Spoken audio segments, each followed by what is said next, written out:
Fulton, Missouri, a quiet little town in the Midwest. Not much has changed since 1946. Less than a year since the war had ended, the flags were up to welcome Winston Churchill. But he came to Fulton bringing a somber message for the world. From Stettin in the Baltic to Trieste in the Adriatic, an iron curtain has descended across the continent. Behind that line lie all the capitals of the ancient states of Central and Eastern Europe. Warsaw, Berlin, Prague, Vienna, Budapest, Belgrade, Bucharest, and Sofia. All these famous cities and the populations around them lie in what I must call the Soviet sphere. The speech was not well received in the United States. It was thought to be too tough a speech. And the president was criticized by some for having Churchill over. Just goes to show how history changes. Now it's one of the great speeches that's ever been made because it helped warn the world about the danger of the Soviet aggrandizement.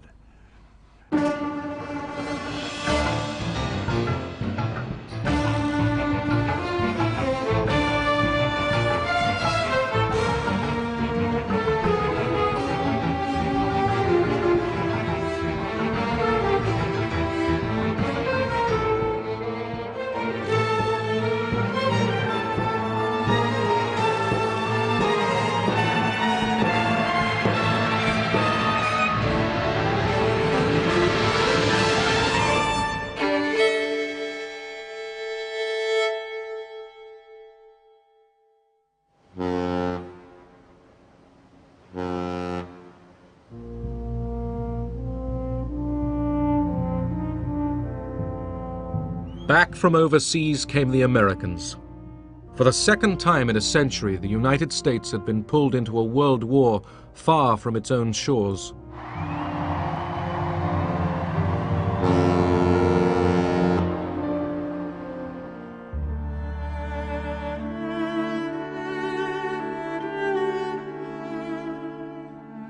"300,000 Americans never came home. But the rest returned to a country wealthier and happier than ever before."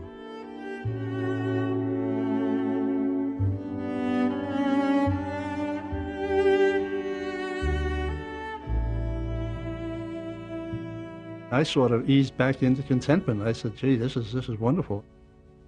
People seem to have a little cushion of money now, which, back in the Depression years, no one had any money. You just had about enough money to put food on the table and put a roof over your head and keep your insurance policy in effect, Before the war, we had 15%, maybe sometimes more, unemployed, and a very stagnant, unhappy economy. And the war production of munitions, production of armaments, put enormous sums of money into the economy, put millions of people to work, not only men but women, Rosie the Riveter, and we emerged from the war with virtual full employment.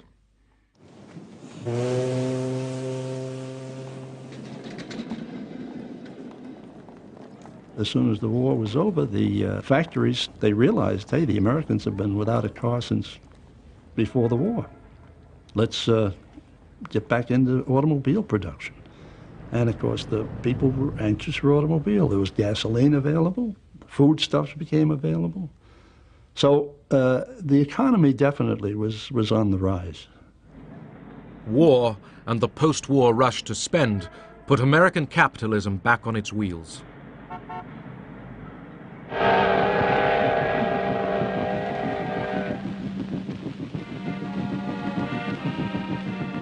In the first summer of peace, the Soviet soldiers rode home. They were awed to find themselves still alive. До Москвы уже совсем недалеко. Поезд идет из столицы Германии. И вот он, счастливый час. Здравствуй, родная Москва!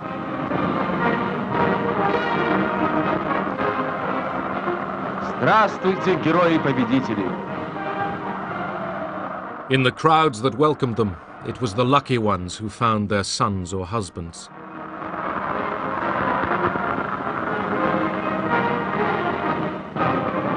Some 27 million Soviet civilians and soldiers did not live to see this day.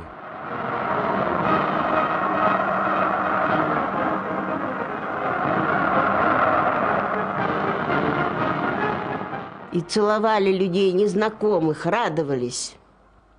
Это было большое ликование. We met the soldiers with flowers, bread, anything we could get hold of. Люди, какая-то надежда появилась, что кто-то еще, кто может быть... We kissed complete strangers. We were so happy. Где он, потому что были же... Our spirits were rising.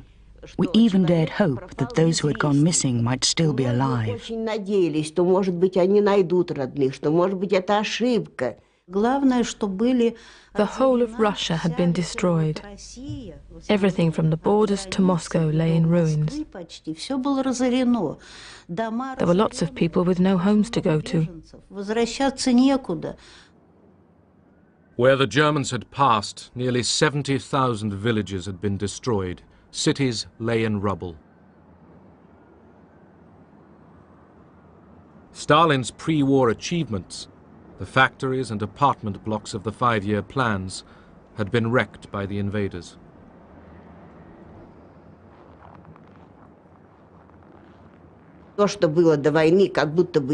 Things which before the war hadn't seemed too bad were completely destroyed. People were living in ruins. It's impossible to describe the suffering. You can only understand it if you've lived through it and seen it with your own eyes. For Russians, the end of the fighting brought an instant of pure joy. Ну что я могу сказать? В Берлине, в центре. Другой раз так забудешь. Не вдумаешься глубоко, посмотришь. Напротив Рейхстаг, а здесь Бранденбургские ворота, которые Ебель-то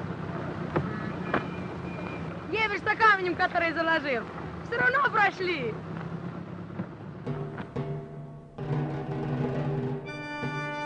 Berlin, the final battlefield.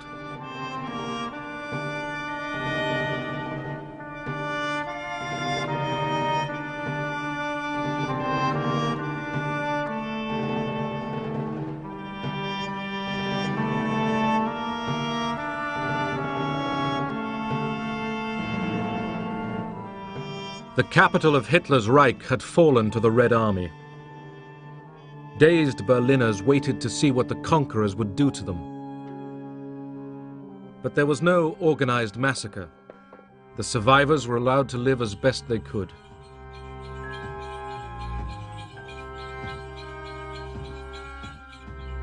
Stalin even ordered his troops to feed the Berliners, but the soldiers looted homes, and all over the city they hunted down women.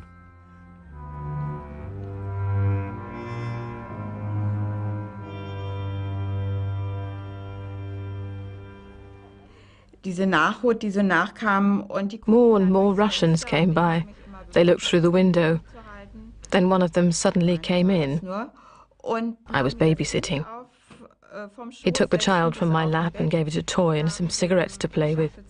Und irgendein Spielzeug zum Spielen. Und das war dann die erste Vergewaltigung. That was the first time I was raped. It was terrifying. Und mir war das alles so furchtbar und ich konnte Afterwards, I couldn't speak. mich gar nicht richtig äußern.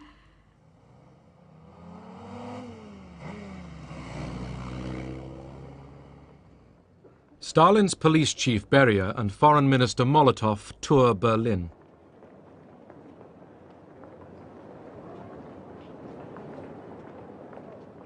Germany was divided into 4 occupation zones, and each of the Allies took a sector of the German capital. The Allies had decided that Germany should compensate them for war damage. Marshal Zhukov said, "We have fought long and hard. We've captured Berlin. We have the moral and legal right to take out as much as possible in reparations. We don't know what the future holds."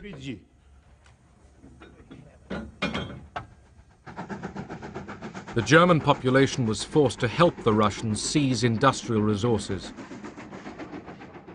Not just machines, thousands of craftsmen and scientists were kidnapped and taken to the Soviet Union.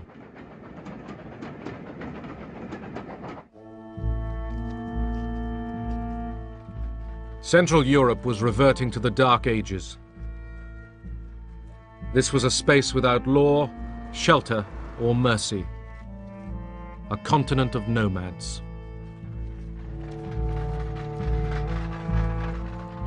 Millions of people uprooted by the Nazis were struggling home. Now it was the turn of the Germans to be the victims.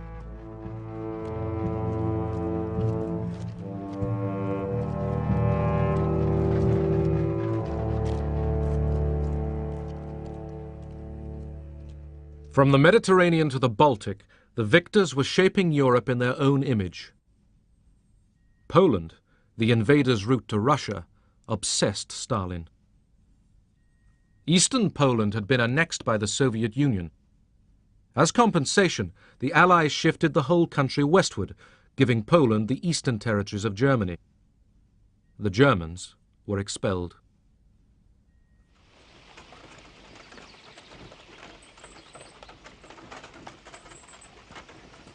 Poles, whose own homelands had been seized by the Soviet Union, now took over German farms and houses. Aber in diesem Herbst 45, in the fall of 1945, a young Polish woman, 19 years old, and an older man from the militia entered our house. Und ein älterer Mann von der Miliz unser Haus betreten. Sie fragten, the girl asked, "Who does this house belong to?" And my mother said, "To us." Ja, mir. Und and Hania, that was the Polish girl's name, said, "Now it's mine." From then on, it was Hania's house. Von Hania.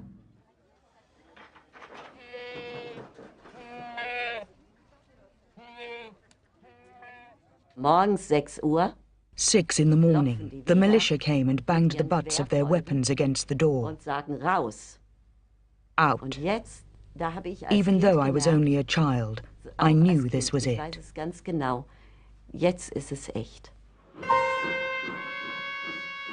From all over Europe, some 12 million Germans were expelled from lands they had lived in for centuries.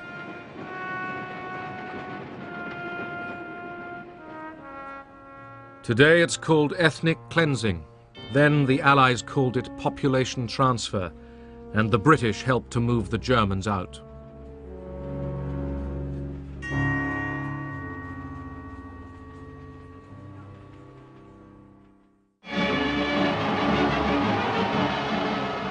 Victory in London.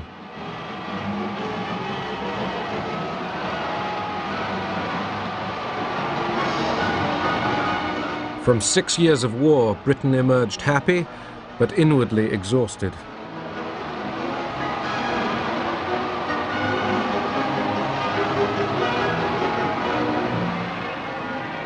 For the moment, people cheered for king and empire as if nothing had changed or ever would.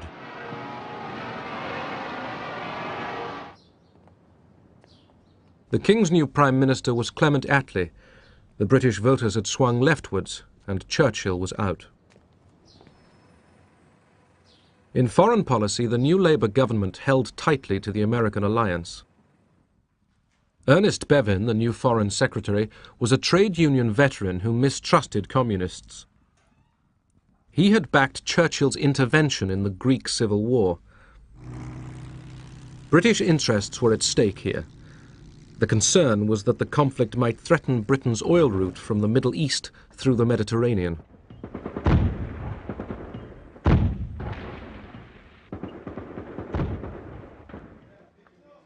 The strongest resistance movement, the communists, reached for power. But they didn't know that Stalin had told Churchill that he had no interest in a communist Greece. The British Army moved in.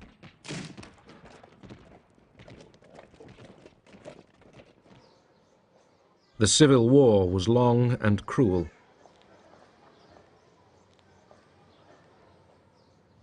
But Stalin kept his word and left the Greek communists to their fate. The Soviet Union now dominated the nations along its western border. At first, Stalin did not impose a Soviet system on his new empire. Instead, he built up pro-Soviet coalition governments, but the communists made sure that the police and security were in their hands. The Yalta Conference had given Russia control of Central Europe. We knew perfectly well what the Russians interpreted as democracy and all that, but then we were allies fighting a war together. We couldn't very well say to Stalin, now we are going to write down our interpretation of Western democracy and you've got to sign up and say this is your interpretation. It wasn't possible. We began to receive cables from American representatives in the what we were all later to call the satellite countries on the behavior of Soviet troops with respect to the people of Poland, of Bulgaria, Romania, Yugoslavia, and so on. So trouble was in the air.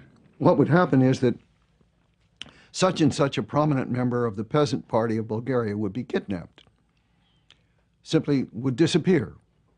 Or other figures who were not acceptable for inclusion in the People's Democratic new regimes would be disappeared.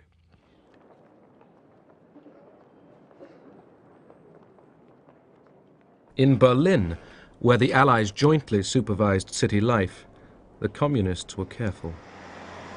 The idea was at the beginning to cooperate and gradually to build up the party, making the best organized party, the most militant party, the most active party, and gradually increase the influence on the other parties, and gradually take over the whole situation, but not at once. We should already prepare for building up the police. The man for personnel, changes personnel. The man for education. So we were flabbergasted. We only 3 or 4 comrades and everybody else are social democrats and bourgeois democrats and so on. So one of us asked and said, it must look democratic, but we must have everything in our hands. Many Germans perfectly well understood that brown, the Nazi colors, were becoming red overnight. After all, the methods in some ways were the same, or at any rate very similar, of forcing people to do things against their will. For me, my only comparison was always the Soviet Union under Stalin. And comparable to the Soviet Union under Stalin, 1935 to 45, 45 to 46, 47 in Germany was wonderful. It was much less terror than which I had witnessed the 10 years before in the Soviet Union. Soviet communism had stood the test of war. The Red Army was the biggest on earth, and General Eisenhower came to pay his respects to the world's newest superpower.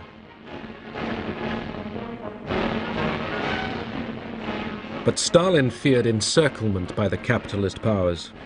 At home, he watched for treachery. Those who had been taken prisoner by the Germans and seen a glimpse of the West might become disloyal. They were being arrested in thousands. The Americans knew what was going on. We had a maid whose husband was a prisoner of war. When he finally was repatriated and came back, it was this great reunion. Life was wonderful again. The family was reunited. 6 months later, He was arrested because he had been a German prisoner of war. Some were there because of a general decree by Stalin. Some were deserters and thieves. Some White Russian emigres. Some Poles from the Home Army. I entered a whole new world. Prison camps were my university.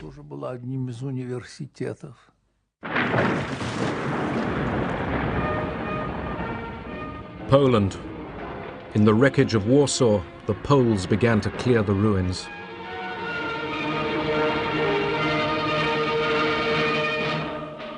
The Poles had fought the Germans on every front, east and west. Now they worked together to rebuild their country.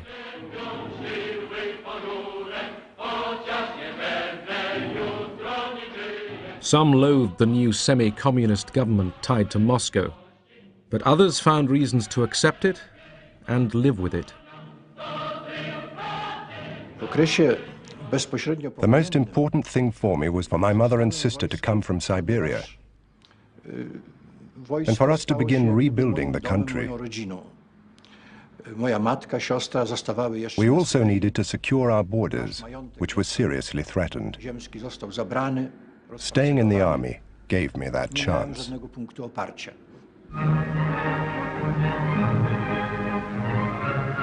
In Moscow, Poland's new puppet leaders were taken to the opera.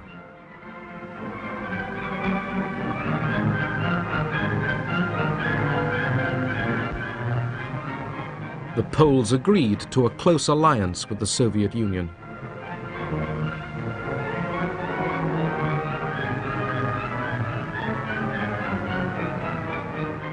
Stalin promised to defend the new Polish frontiers against any German attempt to win back the lost territories.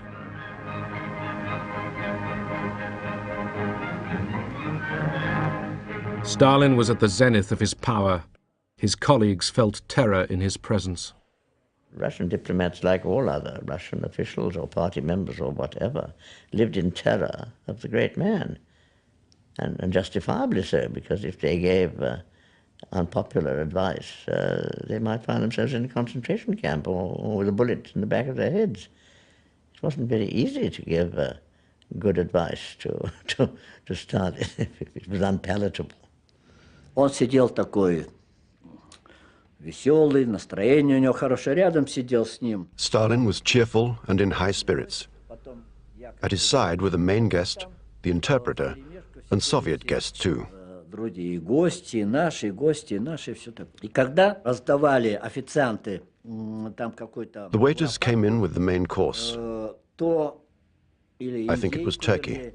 То один официант, когда наливал... One of them, whilst he was pouring the sauce, dropped some red liquid on Stalin's sand-colored jacket. На этот китель, да? Красный такой жидкость, это самый сок красный, да? И этот он как струйка крови, знаете, так потекла по всему этому красивому, нарядному, торжественному мундиру. They were in a state of shock about what would happen, because the stains looked like drops of blood. Замерли в испуге, что будет вообще. But Stalin didn't react. He continued to talk with his neighbor. Вот к нему там подскочил какой-то обслуживающий шеф там обслуживающий. Then another waiter came up to him with some water and offered to sponge it out. But Stalin said, no, no, and he was absolutely calm. Просидел совершенно спокойно. Все, значит, увидели. People saw that things seemed to be okay. Everyone began eating again, and the routine continued. Спокойно до конца и просидел.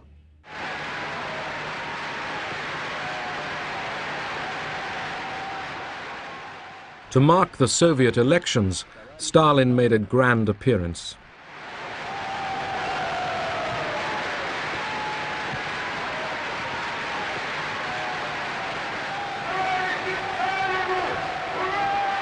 To his exhausted people, he promised no rewards, but only more effort, more 5-year plans for heavy industry. Then, in cloudy words, he warned that capitalism and imperialism made future wars inevitable. Did this mean war between the Soviet Union and the West? Abroad, alarm bells rang. I read the speech with care and interpreted it as being a delayed declaration of war against the United States. Wasn't any doubt about it if you read the text carefully, what he was talking about. The speech was interpreted in the West as no less than a prediction of World War III.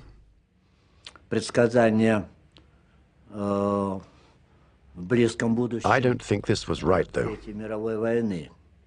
Но я думаю, что это вряд ли правильно.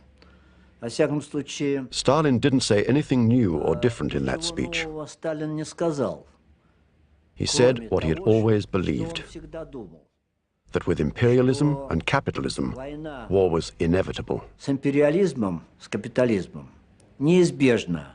What the Russians were thinking in terms of was that, and I think Stalin thought in these terms, was that communism was one day going to rule, be the dominant ideology in the world, and all countries gradually were going to become communist. And in the meantime, you didn't, in Stalin's idea, start dangerous wars which you might lose, but if you had a good chance of pushing the cause along, you always pushed it along. Stalin had relaxed his dictatorship during the war, but now he was tightening it once more. The Soviet Union's obvious suspicion of the West disturbed Washington. An American diplomat in Moscow, George Kennan, was asked what he thought was going on. When they finally sent me a telegram expressing their astonishment and concern because the Russians were dragging their feet about joining the International Bank, I thought, well, for goodness sake, I can't answer that in one question. They're going to have to give me space. And I sat down and tried to give a picture of this government as it emerged from the war. One of the strengths of Kennan was his awareness that the Russia in which we were living, Stalin's Soviet Russia, communism, people called it, actually drew in very many ways upon the Russian past. I had to go right back to page 1 and to try to tell them things that I felt they'd forgotten during the war. This all hangs together with this whole question that this was the same group of people who had dealt with Hitler, had tried to deal with Hitler at our expense, and never had changed their views about us. Kennan's Moscow embassy cable became history, an 8,000-word prophecy that the Soviet Union was in the mood to expand across the world and must be contained. The day that telegram was drafted, I unfortunately or fortunately had the night duty at the code room and was rather perturbed about it because I happened to have a very heavy date that night. There was a dance at one of the other embassies, and I wanted to get out as early as possible. About 6:30 or 7, George comes walking in with this 6-part cable which he wants to send out. And I took a look at it and I said it was nice, but let's not send it out. Let's wait till tomorrow. And I tried to talk him into not sending it. He said, Washington wants it, they're going to get it, and you stay here and do it. Kennan's telegram alarmed Washington. Days later, its message was reinforced when Churchill arrived in the United States as President Truman's guest. They began to get to know each other. Our president said to Mr. Churchill, I will be on this trip quite a while, and I would be glad if you would call me Harry. Well, Mr. Churchill said, I'll be glad to if you will call me Winston. Mr. Truman said, I don't believe I can do that. He said, I consider you the first citizen in the world, and I just don't believe I can call you Winston. Winston Churchill said, if you can't call me Winston, then I can't call you Harry. The president said, on that basis, we'll do it. So it went to Winston and Harry from that time, and they got on very well. Churchill was due to speak to a college audience at Fulton, in Truman's home state. Privately, he showed Truman what he was going to say. The president, not sure that the American public was ready for an attack on its wartime Soviet ally, let Churchill test the water. Mr. Churchill, he's one of the great men of the age. He's a great Englishman.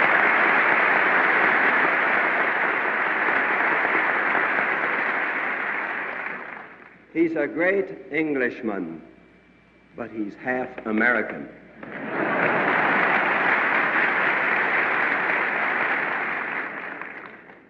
From Stettin in the Baltic to Trieste in the Adriatic, an iron curtain has descended across the continent. Behind that line lie all the capitals of the ancient states of Central and Eastern Europe. Except in the British Commonwealth and in the United States, where communism is in its infancy, the Communist parties, or fifth columns, constitute a growing challenge and peril to Christian civilization. Whatever conclusions may be drawn from these facts, and facts they are, this is certainly not the liberated Europe we fought to build up, nor is it one which contains the essentials of permanent peace. Immediately after that, Stalin came out with answers to a foreign correspondent's questions, in which he compared Churchill to Hitler and decried Churchill's speech as a belligerent call to arms against Soviet Russia. Since 1945, America had been extending its influence and power all over the world. Stalin grew nervous. He put pressure on Turkey to grant the Soviet Union a military presence in the Dardanelles and the Bosporus. America and Britain feared a threat to the Suez Canal. They were determined to keep Turkey free of Soviet interference. When the Turkish ambassador in Washington died suddenly, Truman used America's biggest battleship, the USS Missouri, to deliver the body to Istanbul. This was a symbol to Stalin. Don't push us, and don't push Turkey, because if you push Turkey, we'll be there. Iran, like Turkey, lay on the southern borders of the Soviet Union, and for centuries had been hostile to Russia. During the war, Soviet and British troops had occupied Iran to protect their oil supplies. They even celebrated their partnership there.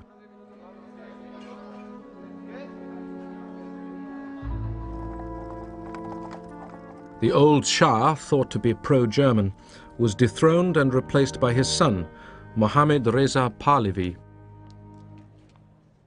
There was an agreement that once the war was over, the British and Soviet troops would both pull out.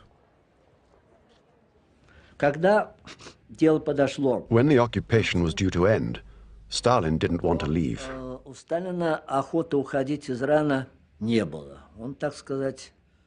He wanted to stay on. This created problems. There was lots of pressure put on us, pressure from the British. And in fact, the Soviet Union had no legal right to stay there.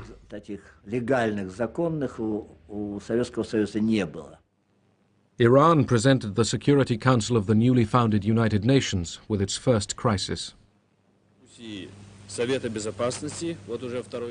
Mr. Gromyko proposing to the Security Council that the hearing of the Persian case should be postponed.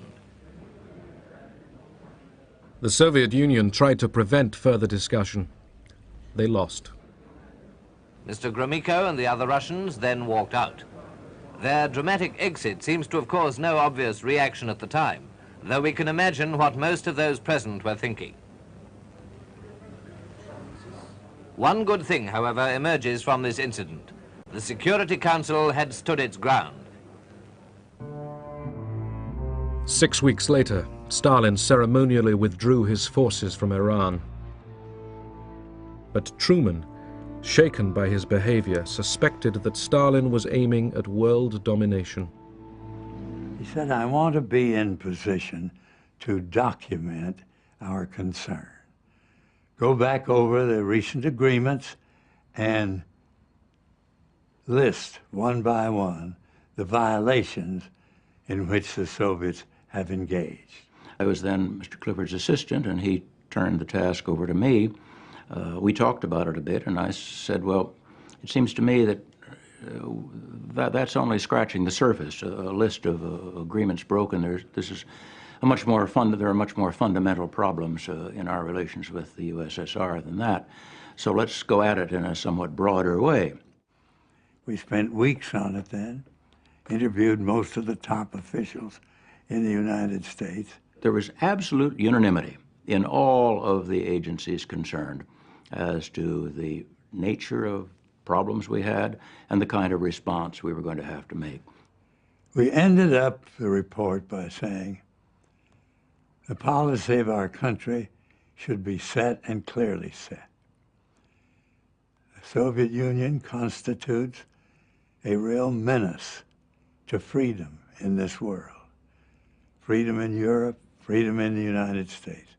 So we must prepare for it. The Clifford-Elsie report was kept secret.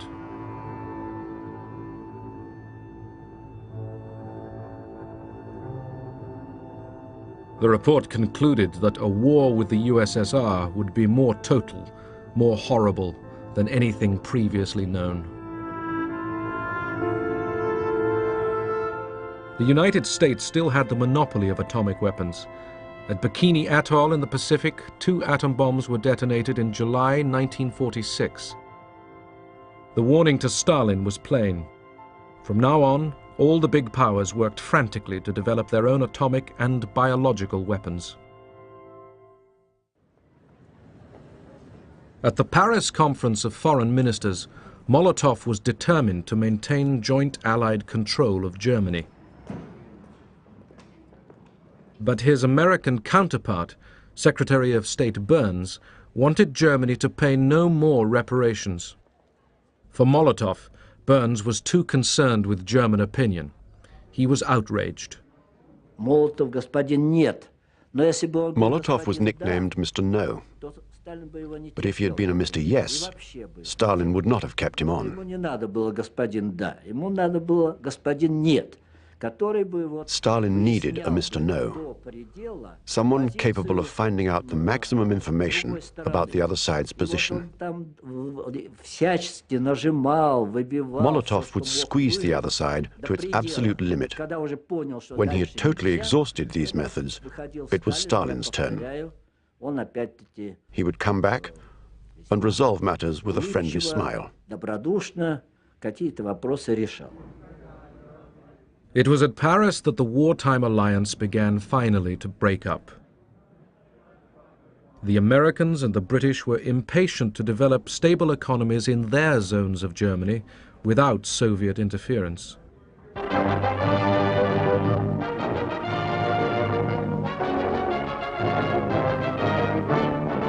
Stuttgart, Germany, scene of an event that marks a new phase in Europe's destiny. Secretary of State James F. Burns is here to set forth the policy of the United States on Germany, a speech widely interpreted as marking the end of America's appeasement of Russia. Burns tells the Germans and the world, it is not in the interest of the German people or in the interest of world peace that Germany should become a pawn or a partner in a military struggle for power between the East and the West. I listened to the Burns Stuttgart speech with marked approval because, in fact, I had written most of it. And those of us who worked on it, and Burns, were not thinking in anti-Soviet terms. The American people want to return the government of Germany to the people of Germany.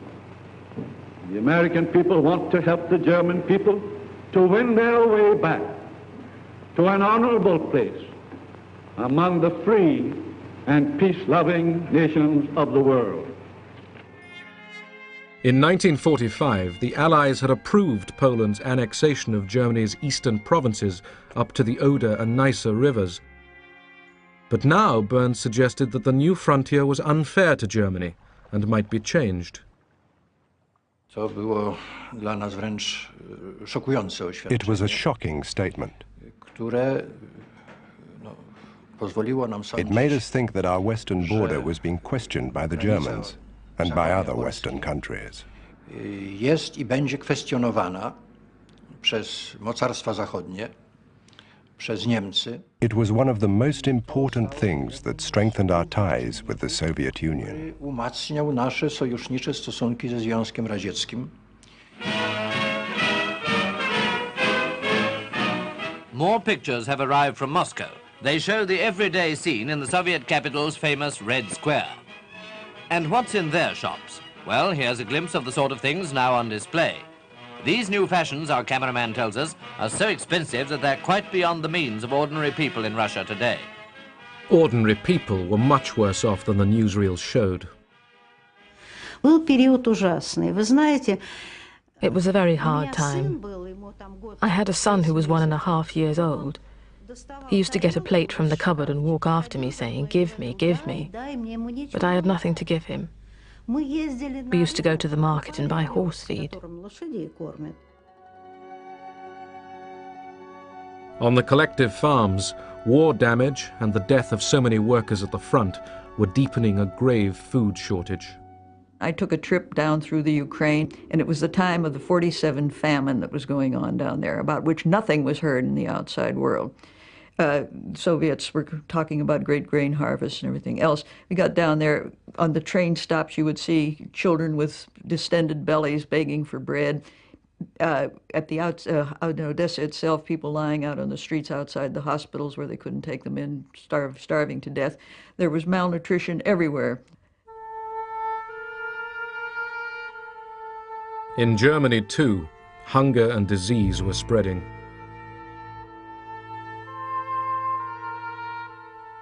The nightmare of the Western Allies was that poverty would drive the Germans towards communism.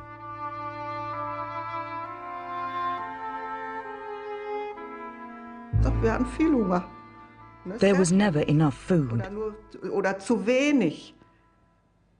We were always hungry. In those days, we went on scavenging trips. We went to farmers and begged. Sometimes we got something, other times nothing.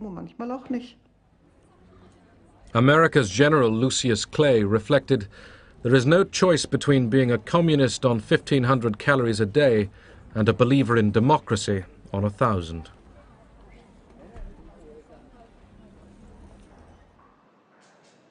Aid to Germany cost Britain over $1 million a day. But British supplies were not enough to save thousands of Germans who died that winter for lack of food and fuel.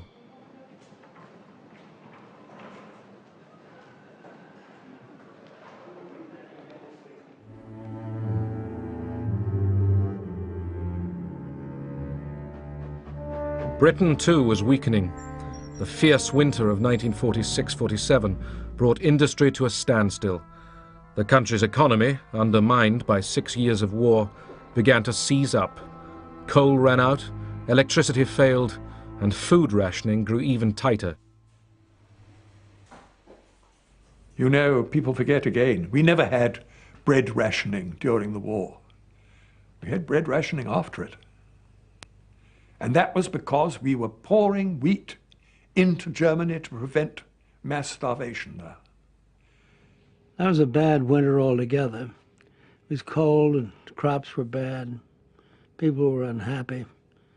And the communists were making strenuous gains here, there, and the other place, particularly in Italy and in France, but also in Germany.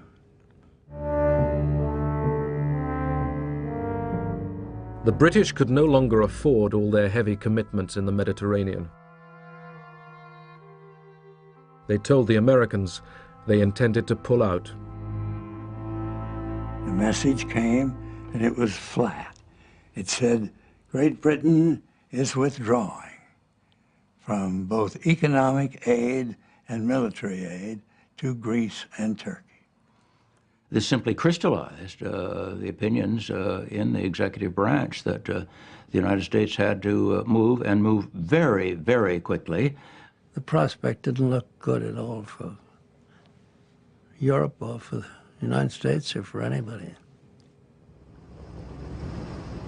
In Washington, President Truman went to Congress. From now on, he announced, the United States would contain the advance of communism anywhere on the globe. This, at last, was the official declaration of the Cold War.